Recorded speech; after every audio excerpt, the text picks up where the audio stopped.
नमस्कार दोस्तों, जैसा कि हमने पहले वीडियो में ये कोशिश करी थी कि भारतीय संस्कृति के संदर्भ में कुछ बातें रखी और फैली हुई भ्रांतियों को कुछ हद तक कम करें। इसी विषय में लगातार आज हम भारतीय मनीषियों द्वारा जीवन के लिए जो लक्ष्य निर्धारित किए गए थे उसी विषय पर थोड़ी बात करें।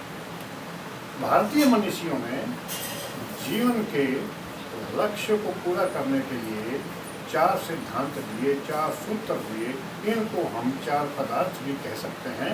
उनको पाने की इच्छा बताई। उसमें सबसे पहला है धर्म या शब्द, दूसरा है अर्थ, तीसरा काम और चौथा मोक्ष।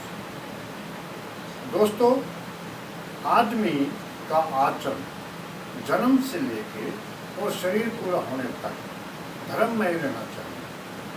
धर्म का पालन करना हर हाल में जरूरी है। धर्म का मतलब ये बिल्कुल नहीं है कि आप सिर्फ मंदिरों में ही पूजा पाठ करते हैं। धर्म का अर्थ आपको हर हाल में, हर स्थान पर जो आपकी जिम्मेदारी बनती है उसको सही मायने में पूरा करना। जैसे एक उदाहरण के तौर पर हम समझ सकते हैं कि कोई व्यक्ति अपने घर में संतान के सामने उसके पिता के रूप में, पत्नी के लिए उसके पति के रूप में, माँ बाप के सामने उसके पुत्र के रूप में, बहनों के सामने अपने भाई के रूप में जो उसका दायित्व बनता है उसको पूरा करे, निभाए।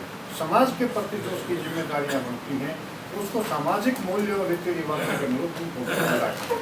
साथ ही राष्ट्र के लिए जो उसकी जिम्मेदारी बनती है वो उसको भी निभाए। यहाँ तक भी माना गया है हवा को दूषित करना भी अधर्म है और हवा को साफ करना भी धर्म है।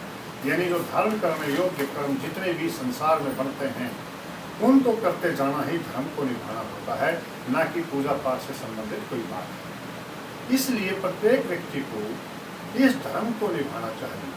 और जब हम धर्म के अनुरूप आचरण करेंगे तो इस संदर्भ में हमारे मनीषियों ने कहा है धर्म रक्षति रक्षितः है, यानी धर्म रक्षा करने वाले की भी रक्षा करता है। तो इसलिए पहला उन्होंने जो सूत्र प्रतिपादित किया वो था धर्म या शब्द। शब्द को जब हम लेके चलें तो ध्वनि जो उत्पन्न होती है वो शब्द कहलाती है। जब कोई व्यक्ति अपने आत्म प्राप्ति के लिए ध्यान योग में गहराई में डूबता है तो अंत में उसे मंदिरों में रखे हुए वाद्य यंत्र जैसे कि शंख, घड़ावल, घंटा, इन सब की ध्वनि अपने आप ध्यान योग में ही सुनाई देती है, जिसे ब्रह्मनाद कहते हैं। ये ब्रह्मनाद भी उसी शब्द का प्रतीक है जिसको पाने का प्रयास करना चाहिए। दूसरा है अर्थ। अर्थ का मतलब सीधा धन से।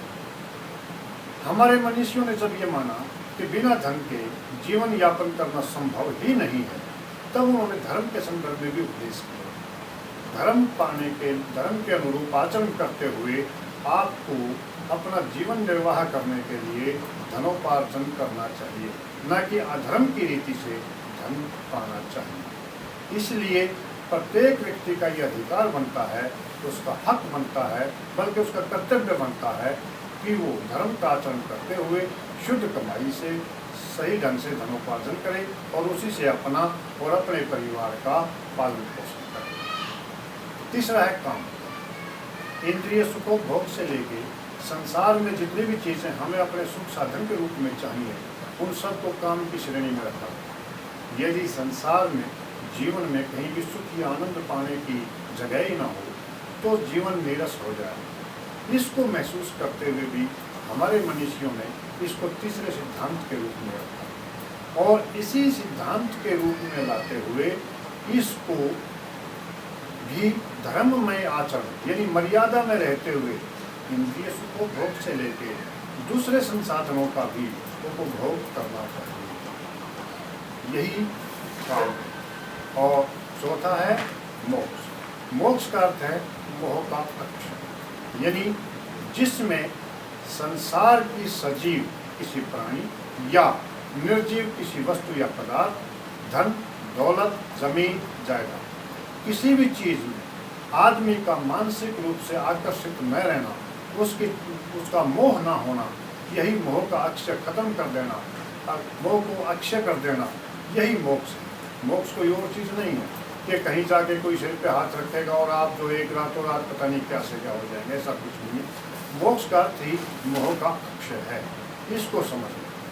तो जब ये चारों पदार्थ हमें पाने हैं, उसके लिए एक क्रमवार जीवन जीने के लिए हमारे मनीषियों ने इस जीवन को 4 आश्रमों में विभक्त किया। 4 आश्रमों में विभक्त करने के लिए 25-25 वर्ष के 4 हिस्से जीवन के बनाए। उन्होंने ये माना कि 10 वर्ष के बचपन से लेकर अधिकतम जो उम्र है वो एक 100 वर्ष की मानी इस कलिकाल में।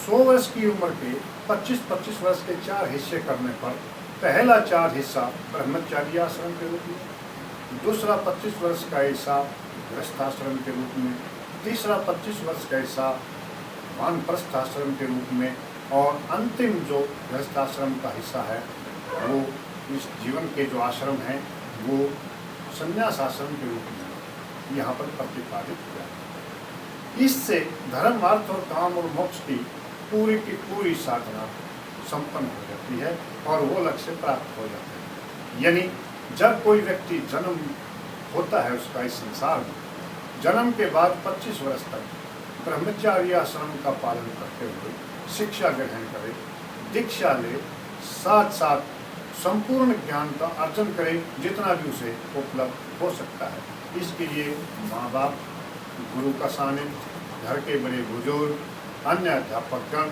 सभी मिलके जितना उसे कुछ सिखा सकते हैं वो सिखाएं, और वो विद्यार्थी के रूप में जितना ग्रहण कर सकता है वो ग्रहण करें। यहाँ पर काक चेष्टा बकोधानम जैसे जो शब्द दिए गए थे उसका सीधा साथ हिंदी में यही है कि जब एक बालक शिक्षा ग्रहण करने के लिए चले तो उसे काक जैसी चेष्टा रहनी चाहिए, बगुले जैसा उसका ध्यान होना चाहिए, अल्पाहारी यानी थोड़ा भोजन करने वाला होना चाहिए, स्वान निद्रा यानी थोड़ी सी हट पर जागृत हो जाए तो स्वान की तरह की निद्रा होनी चाहिए, और साथ साथ वो गृह त्यागी भी होना चाहिए, क्योंकि गृह त्याग किए बिना ज्ञान प्राप्त करना संभव नहीं। इस आधार पे पहला जो आश्रम है उसमें यत्न पूर्वक ब्रह्मचार्य व्रत का पालन करते हुए शिक्षा ग्रहण करना और ज्ञानार्जन करना, ये प्रथम लक्ष्य। दूसरा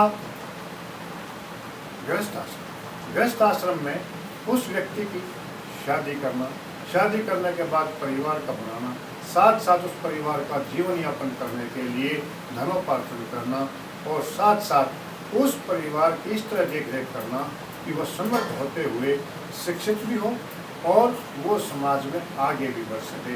इसलिए धर्म पूर्वक आचरण करते हुए यहाँ पर जब अर्थ कमाएगा और अर्थ से उसका पालन पोषण करेगा तो इस गृहस्थाश्रम में रहते हुए वो अपने अर्थ के लक्ष्य को हासिल कर सकता है। तीसरा वानप्रस्थ आश्रम है। वानप्रस्थ में आते आते अपनी संतान को कर्म में प्रवृत्त कर देना और स्वयं थोड़ा सा अलग होते हुए परिवार से अपने मोह को संसार से हटाना, संतान से भी हटाना, और बच्चों को सिर्फ कर्म के लिए मार्गदर्शन देना, और जहाँ वो महसूस करें कि यहाँ पर उसे अपने माँ बाप की, बुजुर्गों की कोई सलाह लेके काम करना चाहिए, वो सलाह देना, यही वानप्रस्थ है। और इसमें जो व्यक्ति इस 50 से 75 वर्ष की उम्र के दायरे में आके जो वानप्रस्थ आश्रम में जाता है वो धीरे धीरे सारे कर्मों से, सभी भाई बंधुओं से, अपनी संतान से, अपने मोह को हटा करके और अपने आप को ईश्वरीय ध्यान में लगाना शुरू कर देता है, ताकि आगे चल के उस संसार का त्याग करते हुए और मोक्ष को प्राप्त कर सके, संन्यास आश्रम की तरफ बढ़ सके, और अंत में मोक्ष प्राप्त करके वो इस शरीर का परित्याग हो। इसी तरह से चौथा आश्रम जो 75 वर्ष की उम्र के बाद शुरू होता है, संन्यास आश्रम। संन्यास यानी सभी चीज़ों का परित्याग, ऐसी कोई भी चीज़ जो जीवन की मूलभूत आवश्यकता न हो, और व्यर्थ की चीज़ों में वो अपना मन का भटकाव रोक करके केवल अपने आप को ईश्वरीय ध्यान में लगाए रखे, इंद्रिय संयम रखे, मानसिक विचारों को केवल ईश्वर की ओर मोड़, और इस प्रकार से वो जीते जी संसार से मुक्त होके जीवन मुक्त हो जाए, यानी वो एक मुक्त जीवन जीते हुए आनंदमय स्थिति को प्राप्त। और इस प्रकार जीवन के ये चारों लक्ष्य हासिल करने के लिए चारों आश्रमों के अनुरूप जीवन का आचरण करना चाहिए। जब आप इस तरह से आचरण में चलते हैं, ऐसे लोग कभी संसार में आमतौर पर दुखी या परेशान नहीं रहते, क्योंकि जब कोई व्यक्ति संन्यास आश्रम में जाता है तब तक उसका संसार से मोह हटने के कारण न वो सुख में बहुत खुशी होते हैं और न दुख में बहुत उदास होते हैं, बल्कि वो तटस्थ हो जाते हैं। वो मान लेते हैं संसार के इन होने वाली घटनाओं पे उनका अपना कोई जोर नहीं है। ये प्रकृति है, यह प्रकृति अपने रूप चलेगी और वह अपने रूप ही सभी घटनाओं को करते हुए अपनी प्रक्रिया को संपन्न कर रही है और मैं दूर बैठकर इनको देख रहा हूँ। इसीलिए जीवन को इस प्रकार व्यवस्थित ढंग से जीने की एक कला हमारे मनीषियों ने हमें दी और इस व्यवस्थित जीवन को जीने के लिए उन्होंने 16 संस्कारों का हिंदू सनातन धर्म में समावेश किया। ये 16 संस्कारों के बारे में अगले वीडियो में हम अलग से बात करेंगे और 16 के 16 संस्कारों पर हम थोड़ा सा सूक्ष्म रूप में प्रकाश डालेंगे। लेकिन उससे पहले हम भारतीय दर्शन के विषय पर बात करेंगे, जो अगले वीडियो में आपको मिलेगा। भारतीय दर्शन के उपरांत 16 संस्कारों की बात करेंगे और आपको ये समझ में आएगा कि भारतीय जीवन पद्धति कितनी समृद्ध और कितनी खुशहाल है। धन्यवाद। जय हिंद, जय भारत।